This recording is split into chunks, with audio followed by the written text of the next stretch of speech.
What's the meaning of churchyard?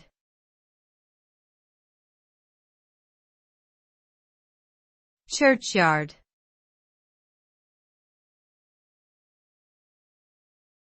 Churchyard.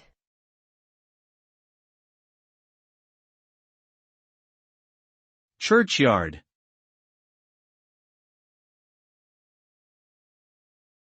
Churchyard.